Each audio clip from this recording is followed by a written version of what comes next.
ஏடிஆருக்கு அண்டரில் வந்து நெக்ஸ்ட் என்ன பார்க்க போகிறோம்னா கன்சிலேஷன் அப்படின்றது வந்து என்னென்னா சமரசம். அதாவது 2 பார்ட்டிஸ்க்கும் சமரசமாக பேசி வந்து பிரச்சனையை முடிக்கிறது. இதை வந்து யார் வந்து பண்ணுவா அப்படின்னா கன்சிலேட்டர்னு சொல்லி ஒரு நியூட்ரல் பர்சன் தான் வந்து பண்ணுவாங்க. இவங்க சொல்கிறது வந்து ஆர்பிட்ரேஷனில் மாதிரி பைண்டிங் கிடையாது. இது வந்து not give a binding decision, சும்மா இவங்க சஜஷன் தான் கொடுப்பாங்க அப்படின்ற மாதிரி சொல்லியிருக்காங்க. இது வந்து நம்ம செக்ஷன் பார்ட் 3ல செக்ஷன் 61 to 81 சொல்லியிருக்காங்க. எதுலனா ஆர்பிட்ரேஷன் அண்ட் கன்சிலேஷன் ஆக்டில் தான் வந்து இதையும் சொல்லியிருக்காங்க. இதோட ஆப்ஜெக்டிவ் என்னன்னா டு ப்ரொமோட் ஆம்பிகபிள் செட்டில்மெண்ட். ஆம்பிகபிள் அப்படின்றது வந்து என்னென்னா இணக்கமான அப்படின்ற மாதிரி சொல்லியிருப்பாங்க. ஒரு ஃப்ரெண்ட்லி செட்டில்மெண்ட்டாக வந்து இருக்கும் அப்படின்ற மாதிரி சொல்லியிருக்காங்க. நெக்ஸ்ட் வந்து அவாய்ட் கோர்ட் லிட்டிகேஷன், கோர்ட்டுக்கு போகாமல் வந்து நம்ம ஜட்ஜ்மெண்ட் வாங்குறது and save time and cost, ரிலேஷன்ஷிப்பை வந்து சூப்பராக மெயின்டைன் பண்ணுறதுக்கும் and flexible and informal justice வந்து கொடுக்குறாங்க.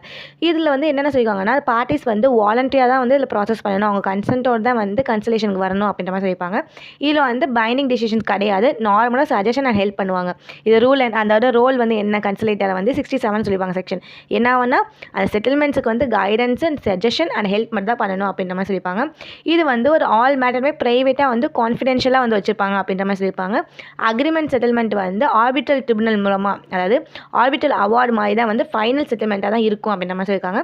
ஃப்ளெக்சிபிளாக இருக்கணும், நாட் எ ஸ்ட்ரிக்ட் ரூல், அதாவது சிபிசி அண்ட் எவிடன்ஸ் ஆக்ட் மாதிரி ரொம்ப ஸ்ட்ரிக்டாக இருக்க மாட்டாங்கன்றாங்க. மினிமல் ரோல் தான் வந்து கோர்ட் வந்து இந்த இடத்துல வரும் அப்படின்ற மாதிரி சொல்லியிருக்காங்க.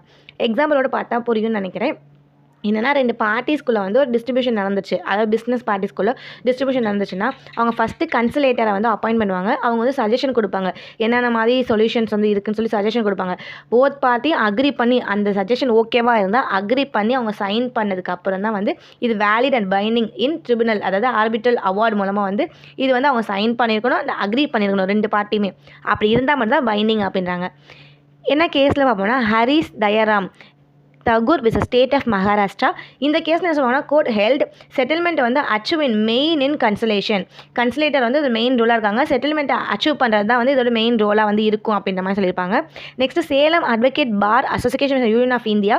இந்த கேஸில் என்ன சொல்லுவாங்க கோர்ட் வந்து என்கரேஜ் ஏடிஆர் மெத்தட், கோர்ட் வந்து என்கரேஜ் பண்ணுறாங்க ஏடிஆர் மெத்தடை அப்படின்ற மாதிரி சொல்லியிருக்காங்க. அண்ட் வந்து ஸ்பீடி ஜஸ்டிஸ்க்கு வந்து இது ஹெல்ப்ஃபுல்லாக இருக்குன்னு சொல்லி அவங்க நம்புறாங்க அப்படின்னு சொல்லியிருக்காங்க.